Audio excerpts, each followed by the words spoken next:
ಕುವೆಂಪು ವಿಶ್ವವಿದ್ಯಾನಿಲಯದ ಅಂತಿಮ BA ತರಗತಿಯಲ್ಲಿ ಕಲಿತಾ ಇರತಕ್ಕಂಥ ನಿಮ್ಮಗಳನ್ನು ಆಧುನಿಕ ಏಷ್ಯಾ ಇತಿಹಾಸದ 46ನೇ ಅಧಿವೇಶನ. ಈ ಅಧಿವೇಶನದಲ್ಲಿ Arabia especially the Arabian national movement in Arabia, Saudi Arabia, it's rise, ಇದರ ಏಳಿಗೆ ಬಗ್ಗೆ, ಹೆಂಗೆ ಅರೇಬಿಯಾ ಒಂದು ಭೂಮಿಯಲ್ಲಿ ರಾಷ್ಟ್ರೀಯತೆ ಹುಟ್ಟಿಕೊಳ್ತು ಅನ್ನೋದನ್ನು, ಈ ರಾಷ್ಟ್ರೀಯ ಚಳುವಳಿಯ ಬಗ್ಗೆ ನಾವು ಚರ್ಚೆಯನ್ನು ಮಾಡೋಣ ವಿದ್ಯಾರ್ಥಿಗಳೇ.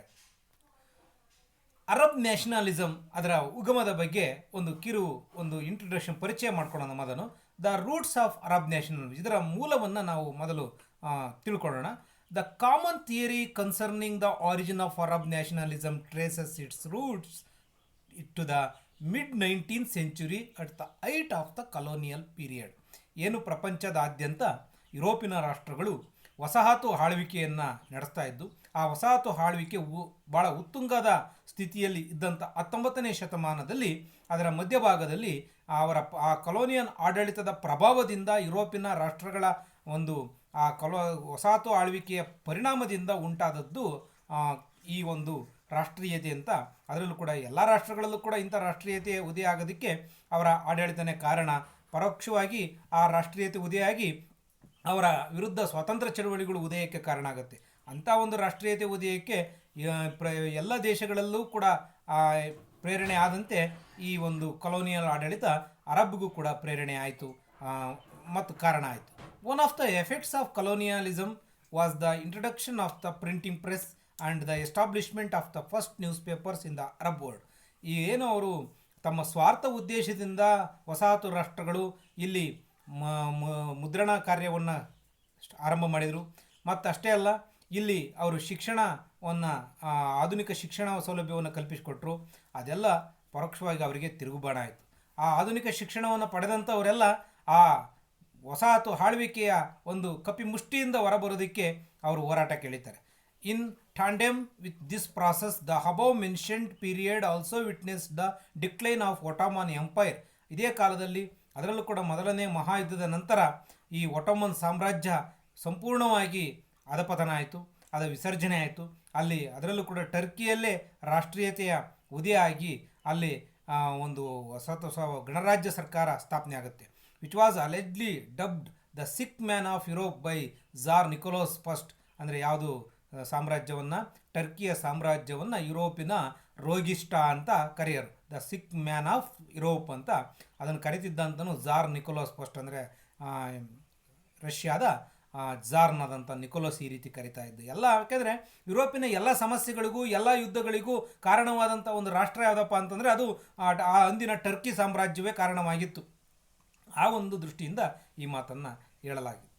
Also it is ironic that the fervor of nationalism that arose in Europe in the aftermath of 1789, that means France Revolution and 1848 revolutions of the France, was transmitted through Western colonialism to the Arab world. ಇಡೀ ಪ್ರಪಂಚ, ಯುರೋಪಿನ ಮೇಲಂತೂ ಸಾಕಷ್ಟು ಪರಿಣಾಮವನ್ನು ಉಂಟು ಮಾಡಿದ್ದು ಅಂದರೆ 1789ರ France ಕ್ರಾಂತಿ.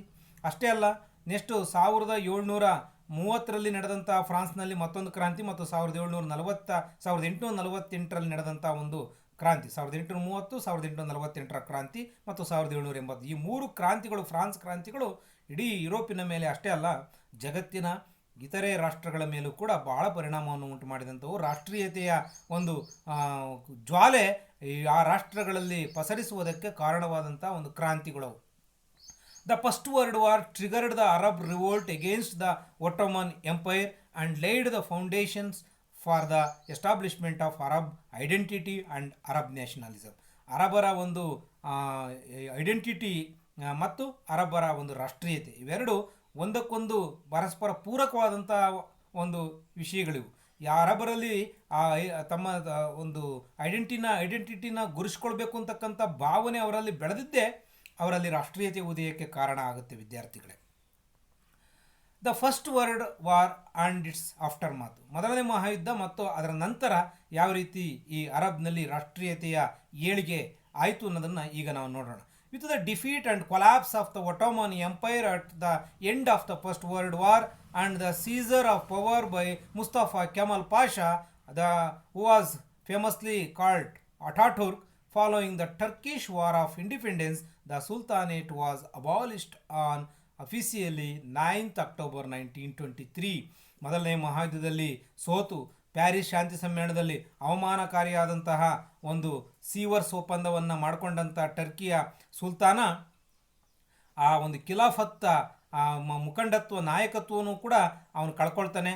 ಅಷ್ಟೇ ಅಲ್ಲ, ತನ್ನ ದೇಶದಲ್ಲೇ ಟರ್ಕಿ ದೇಶದಲ್ಲೇ ಒಂದು ಸ್ವಾತಂತ್ರ್ಯ ಹೋರಾಟ ಯುದ್ಧ ನಡೆದು ಅದರ ಮುಖಂಡನಾದ ಮುಸ್ತಫಾ ಕೆಮಲ್ ಪಾಷಾ ಆ ದೇಶದಲ್ಲಿ ಅಟಾಟರ್ಕ್ ಅಂತ ಏನು ಪ್ರಸಿದ್ಧನಾಗಿ ಕರೆಯಲ್ಪಡ್ತಿದ್ನೋ ಅವನಿಂದ ಅವನ ಟರ್ಕಿಯಲ್ಲೇ ಅವನು ಸಿಂಹಾಸನವನ್ನು ಕಳ್ಕೊಂಡು ಅಲ್ಲಿ ಸ್ವತಂತ್ರವಾಗಿ ಟರ್ಕಿ ಅಲ್ಲಿ ಗಣರಾಜ್ಯವಾಗ್ತದೊಂದಿಗೆ ಅಷ್ಟೇ ಅಲ್ಲ ಅಧಿಕೃತವಾಗಿ 1923 ಅಕ್ಟೋಬರ್ 9ರಂದು ಸಿಂಹಾಸನವನ್ನು ತ್ಯಜಿಸುವುದರೊಂದಿಗೆ ಆ ಟರ್ಕಿಯ ಸುಲ್ತಾನನ ಪದವಿ ತ್ಯಾಗ ಆಗುತ್ತೆ. ಇದರೊಂದಿಗೆ ಇಡೀ ಅರಬ್ ನಾಡಿನಲ್ಲಿ ಅರಬರ ಆ ಒಂದು ಇಸ್ಲಾಂ ಸಾಮ್ರಾಜ್ಯದ ಒಂದು ಖಿಲಾಫತ್ನ ಮುಖಂಡನಾಗಿದ್ದಂತಹ ಆ ಸುಲ್ತಾನನು ತನ್ನ ದೇಶದಲ್ಲೇ ಅವನು ಸ್ಥಾನಭ್ರಷ್ಟನಾಗಿದ್ದರಿಂದ ಅವನು ಪದಚ್ಯುತನಾಗಿದ್ದರಿಂದ ಇಡೀ ಅರಬ್ನ ರಾಷ್ಟ್ರಗಳು ಸ್ವತಂತ್ರವಾಗಿ ತಮ್ಮ ತಮ್ಮ ಐಡೆಂಟಿಟಿಗಳನ್ನು ಗುರುಸ್ಕೊಳ್ಳೋದಕ್ಕೆ ತಮ್ಮ ರಾಷ್ಟ್ರಗಳಲ್ಲಿ ರಾಷ್ಟ್ರೀಯತೆ ಉದಯಕ್ಕೆ ಕಾರಣ ಆಗುತ್ತೆ.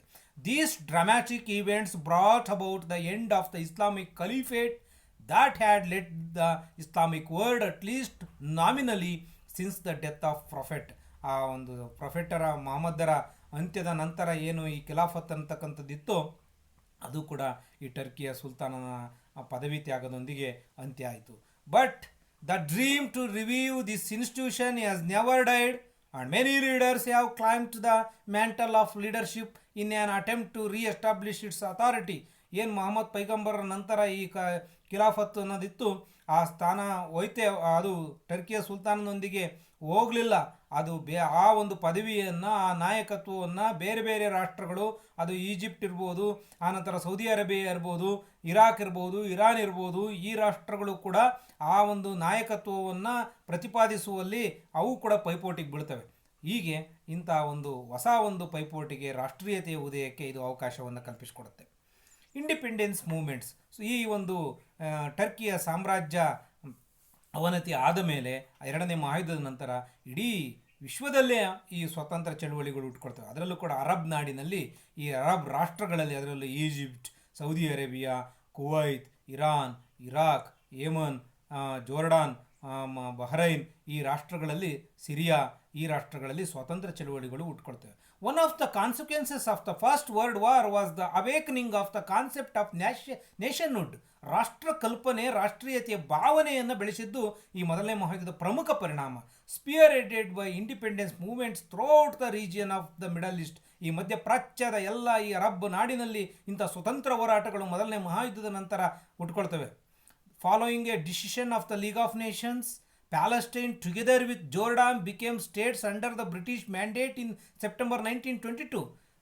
ಮೊದಲನೇ ಮಹಾಯುದ್ಧದ ನಂತರ ಪ್ಯಾಲೆಸ್ಟೈನ್ ಕೂಡ ಈ ಒಂದು ಲೀಗ್ ಆಫ್ ನೇಷನ್ನ ಒಂದು ಮ್ಯಾಂಡೇಟ್ ರಾಷ್ಟ್ರವಾಗಿ ಉಟ್ಕೊಂಡಿದ್ದರಿಂದ ಅಲ್ಲಿ ಕೂಡ ಇಂಥ ಒಂದು ಸ್ವತಂತ್ರ ಒಂದು ಹೋರಾಟದ ಕಲ್ಪನೆ, ಅವರ ಸ್ವಾತಂತ್ರ್ಯ ಭಾವನೆ, ಆ ರಾಷ್ಟ್ರ ಕಲ್ಪನೆ ಅವರಲ್ಲೂ ಬೆಳೀತಾ ಹೋಯಿತು. Iraq, on the other hand, came under British mandate in 1920 and was granted independence in 1932, thereby becoming a kingdom under Faisal first. ಅಂದರೆ ಮೊದಲನೇ ಫಯಾಸಲ್ನ ಆಳ್ವಿಕೆಯಲ್ಲಿ ಸ್ವತಂತ್ರವಾಗಿ 1932ರಲ್ಲಿ ಇರಾಕ್ನ ಉದಯ ಅದು ಬ್ರಿಟನ್ನ ಒಂದು ವಸಾಹತುವಾಗಿ ನಂತರ ಲೀಗ್ ಆಫ್ ನೇಷನ್ನ ಮ್ಯಾಂಡೇಟ ರಾಷ್ಟ್ರವಾಗಿ ಬ್ರಿಟನ್ನಲ್ಲಿ ಅದಿಂದಲೂ ಮುಂದುವರೆದು 1932ರ ಸ್ವತಂತ್ರವಾಗಿ ಈಗ ಒಂದು ರಾಷ್ಟ್ರದ ನಂತರ ಮತ್ತೊಂದು ರಾಷ್ಟ್ರ ಅರಬ್ ರಾಷ್ಟ್ರಗಳು ಸ್ವತಂತ್ರವಾಗುವುದರೊಂದಿಗೆ ಇಂಥ ರಾಷ್ಟ್ರೀಯ ಚಳವಳಿ ಅರಬ್ ನಾಡಿನಲ್ಲಿ ಅದು ಈ ರಾಷ್ಟ್ರಗಳ ಸ್ವಾತಂತ್ರ್ಯಕ್ಕೆ ಕಾರಣ ಆಗ್ತದೆ. Syria and Lebanon formed part of the French protectorate in 1920. The French met with stiff resistance and a series of revolts which lasted till 1927. ಏನು ಫ್ರಾನ್ಸ್ನ ಒಂದು ವಸಾಹತುಗಳಾಗಿದ್ದಂಥ ಸಿರಿಯಾ ಮತ್ತು ಲೆಬನಾನ್ಗಳು ಅವು ಫ್ರಾನ್ಸ್ನ ಪ್ರೊಟೆಕ್ಟರೇಟ್ ಸ್ಥಾನವನ್ನು ಹೊಂದಿ ನಂತರ ಫ್ರಾನ್ಸ್ ದೇಶಕ್ಕೆ ಬಹಳ ಬಲವಾದಂಥ ಒಂದು ಚಳುವಳಿ ಮತ್ತು ಹೋರಾಟದ ಒಂದು ರುಚಿನ ತೋರಿಸ್ತವೆ, ಸ್ವಾತಂತ್ರ್ಯ ಹೋರಾಟದ ರುಚಿಯನ್ನು. ಆನಂತರ Syria ultimately gained independence in September 1936 and was declared A republic. ಸ್ವಾತಂತ್ರ್ಯವನ್ನು ಘೋಷಿಸಿಕೊಂಡಿದ್ದಷ್ಟೇ ಅಲ್ಲ, ಸಿರಿಯಾ ಅದು ಗಣರಾಜ್ಯ ರಾಷ್ಟ್ರವಾಗಿಯೂ ಕೂಡ ಹೊರಹೊಮ್ಮುತ್ತದೆ ಅರಬ್ ನಾಡಿನಲ್ಲಿ. Next Lebanon which France had formed as the Lebanese Republic in 1926. 1926ರಲ್ಲಿ ಲೆಬನಾನ್ನಲ್ಲಿ ಒಂದು ಗಣರಾಜ್ಯವನ್ನು ಫ್ರಾನ್ಸ್ ಸ್ಥಾಪನೆ ಮಾಡುತ್ತೆ. And that also gained independence in 1943. 1943 ಸಂಪೂರ್ಣ ಸ್ವಾತಂತ್ರ್ಯವನ್ನು ಪಡ್ಕೊಳ್ಳುತ್ತೆ. The German occupation of France, ಜರ್ಮನ್ನ ಆಕ್ಯುಪೇಷನ್ ಆಫ್ ಫ್ರಾನ್ಸ್ ಏನಿದೆ ಅದರೊಂದಿಗೆ 1943ರಲ್ಲಿ ಫ್ರಾನ್ಸನ್ನು ಜರ್ಮನ್ರು ಎರಡನೇ ಮಹಾಯುದ್ಧ ಸಂದರ್ಭದಲ್ಲಿ ವಶಪಡಿಸಿಕೊಂಡಾಗ ಇದೇ ಒಂದು ಸಂದರ್ಭದಲ್ಲಿ ಈ ಲೆಬನಾನ್ ಸಂಪೂರ್ಣ ಸ್ವಾತಂತ್ರ್ಯವನ್ನು ಘೋಷಿಸಿಕೊಡ್ತದೆ. Certainly the call for Arab unity and Arab nationalist movement rose from the ashes of the dashed hopes of the Arabs following the Versailles Peace Conference of 1919. 1919ರ ಪ್ಯಾರಿಸ್ ಶಾಂತಿ ಸಮ್ಮೇಳನದಲ್ಲಿ ಅರಬರಿಗೆ ಆದಂತಹ ಒಂದು ಡಿಸಪಾಯಿಂಟ್ಮೆಂಟ್ ಏನಿತ್ತು, ನಿರಾಸೆ, ಆ ನಿರಾಸೆಯಲ್ಲೇ ಹುಟ್ಟು. ಯಾಕೆಂದರೆ ಟರ್ಕಿಯನ್ನು ಭಾಳ ಅವಮಾನಕಾರಿಯಾಗಿ ನಡೆಸಿಕೊಳ್ಳಲಾಯಿತು ಆ ವರ್ಸೇಲ್ಸ್ ಒಪ್ಪಂದದಲ್ಲಿ. ಆ ವರ್ಸೇಲ್ಸ್ ಒಪ್ಪಂದ ಜರ್ಮನಿಯೊಂದಿಗೆ ಮಾಡಿಕೊಂಡ್ರೆ ಸೀವರ್ಸ್ ಒಪ್ಪಂದದಲ್ಲಿ, ಹೀಗೆ ಒಂದು ಸೀವರ್ಸ್ ಒಪ್ಪಂದದಲ್ಲಿ ಆದಂಥ ಅವಮಾನದ ಆ ಒಂದು ಬೂದಿಯಲ್ಲಿ ಇಂಥ ಒಂದು ನಾವು ಪ್ಯಾರಿಸ್ನ ಒಂದು ಶಾಂತಿ ಸಮ್ಮೇಳನದಲ್ಲಿ ಇಂಥ ಒಂದು ಅತೃಪ್ತಿಯ ಒಂದು ಕಿಚ್ಚಿನಲ್ಲಿ ಈ ಒಂದು ಸ್ವಾತಂತ್ರ್ಯ ಹೋರಾಟಗಳನ್ನು ನಾವು ಹುಟ್ಟನ್ನು ನಾವು ಗುರುತಿಸ್ಬೋದು ವಿದ್ಯಾರ್ಥಿಗಳೇ. The rise of Arab nationalism. Nevertheless the idea of Arab nationalism gradually gain ground. ಈ ಒಂದು ಹೋರಾಟಗಳ ನಂತರ ಇಡೀ ಅರಬ್ ರಾಷ್ಟ್ರಗಳಲ್ಲಿ ಈ ಸ್ವಾತಂತ್ರ್ಯ ಹೋರಾಟ ಒಂದು ಖಚಿತವಾದಂಥ ರೂಪವನ್ನು ಪಡ್ಕೊಳ್ತು, ಒಂದು ಭದ್ರವಾದಂತಹ ಒಂದು ನೆಲಗಟ್ಟನ್ನು ಪಡ್ಕೊಳ್ಳುತ್ತೆ. During the years of 1943 to 1944, at the height of the Second World War, the Prime Minister of Egypt, Nahas Pasha, initiated a series of bilateral talks with his counterparts in Syria, Lebanon, Transjordan, Arab Palestine, Saudi Arabia and Yaman. ಈ ರಾಷ್ಟ್ರಗಳೊಂದಿಗೆ ಅರಬರ ಒಂದು ಐಡೆಂಟಿಟಿಗಾಗಿ, Arab ನಾಡಿನ ಒಂದು ನಾಯಕತ್ವಕ್ಕಾಗಿ ಈಜಿಪ್ಟಿನ ನಹಾಸ್ ಪಾಷಾ ಒಂದು ಇಂಥ ಒಂದು ಸರಣಿ ಮಾತುಕತೆಗಳನ್ನು, ಉಭಯ ದ್ವಿಪಕ್ಷೀಯ ಮಾತುಕತೆಗಳನ್ನು ನಡೆಸ್ತಾನೆ. ಅದರಲ್ಲೂ ಕೂಡ ವಿಶೇಷವಾಗಿ Syria, Lebanon, Jordan, Arab Palestine and Saudi Arabia ಮತ್ತು ಯಮನ್ಗಳೊಂದಿಗೆ. These meetings led to the establishment of the League of Arab States. ಈ ಮಾತುಕತೆಗಳೇ League of Arab States, known popularly as the Arab League. Arab League ಎಂದೇ ಇವತ್ತು ಜಗತ್ತಿನಲ್ಲಿ ಪ್ರಸಿದ್ಧವಾಗಿರತಕ್ಕಂಥ Arab ಲೀಗನ್ನು, League of Arab States ಉದಯಕ್ಕೆ ಈ ಮಾತುಕತೆಗಳು ಕಾರಣವಾಗಿ officially that Arab League on 22 March 1945 in ಕೈರೋದಲ್ಲಿ ಅದರ ಕೇಂದ್ರ ಕಚೇರಿಯನ್ನು, ಹೆಡ್ ಕ್ವಾರ್ಟರನ್ನು ಹೊಂದಿರತಕ್ಕಂಥ ಇಂಥ ಅರಬ್ ಲೀಗು ಅಧಿಕೃತವಾಗಿ ಇದು ಜನಿಸುತ್ತದೆ, ಹುಟ್ಟುತ್ತದೆ. ಆ ಮೂಲಕ ಅರಬ್ ರಾಷ್ಟ್ರಗಳೆಲ್ಲ ಐಕ್ಯವಾಗಿ ಒಗ್ಗಟ್ಟಿನಿಂದ ಇಡೀ ಜಗತ್ತಿನಲ್ಲಿ ತಮ್ಮ ಐಡೆಂಟಿಟಿನ, ತಮ್ಮ ಭಾಷೆಯನ್ನು, ತಮ್ಮ ಧರ್ಮವನ್ನು ಒಗ್ಗಟ್ಟಿನಿಂದ ಪ್ರತಿನಿಧಿಸುವಂಥ ಒಂದು ಪ್ರಯತ್ನಗಳು ಮುನ್ನಡೀತವೆ. ಅರಬ್ ನ್ಯಾಷನಲಿಸಮ್ ಆ್ಯಂಡ್ ಈಜಿಪ್ಷಿಯನ್ ಎಜಮಾನಿ. ಈ ಮೂಲಕ ಈ ಅರಬ್ ಲೀಗನ್ನು ಸ್ಥಾಪನೆ ಮಾಡೋ ಮೂಲಕ ಅದರ ಕೇಂದ್ರ ಕಚೇರಿಯನ್ನು ಕೈರೋದಲ್ಲಿ, ಈಜಿಪ್ಟ್ನ ರಾಜಧಾನಿಯಲ್ಲಿ ಹೊಂದುವ ಮೂಲಕ ಅರಬ್ ಈ ಒಂದು ಲೀಗ್ನ ನಾಯಕತ್ವವನ್ನು, ಅರಬರ ನಾಯಕತ್ವ ಈ ಮೂಲಕ ಈಜಿಪ್ಟಿಗೆ ವರ್ಗಾವಣೆ ಆಗ್ತದೆ. Arab nationalism achieved its first great success during the 1956 Suez crisis. ಏನು ಫ್ರಾನ್ಸ್ ಮತ್ತು ಬ್ರಿಟನ್ಗಳು ಈ ಒಂದು ಸುಯೆಜ್ ಕಾಲುವೆಯನ್ನು, ಕೆಂಪು ಸಮುದ್ರ ಮತ್ತು ಮೆಡಿಟೇರಿಯನ್ ಸಮುದ್ರಗಳನ್ನು ಸಂಪರ್ಕಿಸುವುದಕ್ಕಾಗಿ ಪ್ರಪಂಚದಲ್ಲಿ ಸಾಗರಯಾನವನ್ನು ಬಹಳ ಹತ್ತಿರಗೊಳಿಸ್ತಕ್ಕಂಥದ್ದ, ಸುತ್ತಿ ಬಳಸಿ ಹೋಗೋದನ್ನು ಕಡಿಮೆ ಮಾಡಿದ್ದಂತಹ ಒಂದು ಸುಯೆಜ್ ಕಾಲುವೆ ನಿರ್ಮಾಣ ಇಡೀ ಜಗತ್ತಿನ ನೌಕಾಯಾನದಲ್ಲಿ ಅತ್ಯಂತ ಮಹತ್ವವನ್ನು ಪಡ್ಕೊಂಡಿತ್ತು. ಅಂಥ ಒಂದು ಕಾಲುವೆ ನಿರ್ಮಾಣವನ್ನು ತಾವು ಮಾಡಿದ್ದೇವೆ ಈ ಪ್ರದೇಶದಲ್ಲಿ, ಈಜಿಪ್ಟ್ನಲ್ಲಿ ಅದರ ಮೇಲೆ ತಮ್ಮ ಅಧಿಕಾರವನ್ನು ಸ್ಥಾಪಿಸಿದ್ದು. ಆದರೆ 1950ರಲ್ಲಿ ಆ ಸುಯೆಜ್ ಕ್ರೈಸಿಸ್ ಬಿಕ್ಕಟ್ಟು ಉದಯ ಆಗುತ್ತೆ. ಈಜಿಪ್ಟ್ ಅಂತ ಕ್ರೈಸಿಸನ್ನು ರಾಷ್ಟ್ರೀಕರಣ ಮಾಡೋದ್ರೊಂದಿಗೆ ಅದು ಈ ಒಂದು ಬಿಕ್ಕಟ್ಟು ಉಂಟಾಗುತ್ತೆ. ಆನಂತರ ಆ ಬಿಕ್ಕಟ್ಟಿನಲ್ಲಿ ಆ ಹಕ್ಕನ್ನು ಬಿಟ್ಟುಕೊಡಲು ಮುಂದಾಗದಂಥ ಫ್ರಾನ್ಸ್ ಮತ್ತು ಬ್ರಿಟನ್ಗಳನ್ನು ಅಮೆರಿಕದ ಮಧ್ಯಸ್ಥಿಕೆಯಲ್ಲಿ ಅದನ್ನು ಬಗೆಹರಿಸುವುದರೊಂದಿಗೆ ಅದರ ಸುಯೆಜ್ ಕಾಲುವೆ ಮೇಲಿನ ಹಕ್ಕನ್ನು ಈಜಿಪ್ಟಿಗೆ ಅಧಿಕೃತವಾಗಿ ಮಾಡಲ್ಪಟ್ಟಿದ್ದರಿಂದ ಅರಬರಿಗೆ ಇದರಿಂದ ಒಂದು ದೊಡ್ಡ ಯಶಸ್ಸು ಸಿಕ್ತು. ಆ ಮೂಲಕ ಏನು ಈ ಅರಬ್ ನಾಡಿನಲ್ಲಿ ತೈಲ ಸಂಸ್ಕರಣಾ ದೊಡ್ಡ ತೈಲ ಸಂಸ್ಕರಣಾ ಕಾರ್ಖಾನೆಗಳನ್ನು, ತೈಲ ಸಂಸ್ಕರಣಾಗಾರಗಳನ್ನು ನಿರ್ಮಾಣ ಮಾಡಿದ್ದಂಥ ಯುರೋಪಿನ ರಾಷ್ಟ್ರಗಳು ಹೊಂದಿದ್ದಂಥ ತೈಲ ಸಂಸ್ಕರಣಾಗಾರಗಳ ಮೇಲೆ ಒಂದೊಂದೇ ರಾಷ್ಟ್ರಗಳು, ಅರಬ್ ರಾಷ್ಟ್ರಗಳು ತಮ್ಮ ರಾಷ್ಟ್ರೀಕರಣ ಮಾಡಲು ಮುಂದಾಗ್ತವೆ.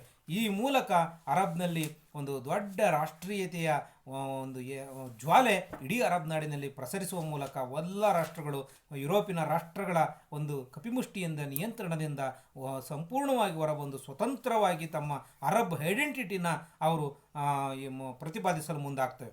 ಓವರ್ ನೈಟ್ ಈ became regional hero and the standard bearer of Arab unity against imperialist and colonialist aspirations. ಅರಬ್ಬರ ಏನು ಈ ಸಾಮ್ರಾಜ್ಯಶಾಹಿ ಮತ್ತು ವಸಾಹತುಶಾಹಿ ಯುರೋಪಿನ ರಾಷ್ಟ್ರಗಳ ವಿರುದ್ಧ ಹೋರಾಟ ಮಾಡ್ತಿದ್ದು, ಆ ರಾಷ್ಟ್ರಗಳಿಗೆ ಈ ರಾತ್ರಿ ನಾಯಕನಂತೆ ಈ ಈಜಿಪ್ಟ್ನ ಅಬ್ದುಲ್ ನಾಸೆರ್ ಅವರಿಗೆ ನಾಯಕನಾಗಿ ಕಣ್ಮಣಿಯಾಗಿ ಕಂಡು ಬರ್ತಾನೆ. ಅವನ ನಡೆಯನ್ನೇ ಎಲ್ಲ ರಾಷ್ಟ್ರಗಳು ಅದನ್ನು ಪರಿಪಾಲನೆ ಮಾಡ್ತವೆ. During the second half of the 1950s, the Baath Party also initiated talks with President Abdul Nasir, which led to the merger of Syria and Egypt.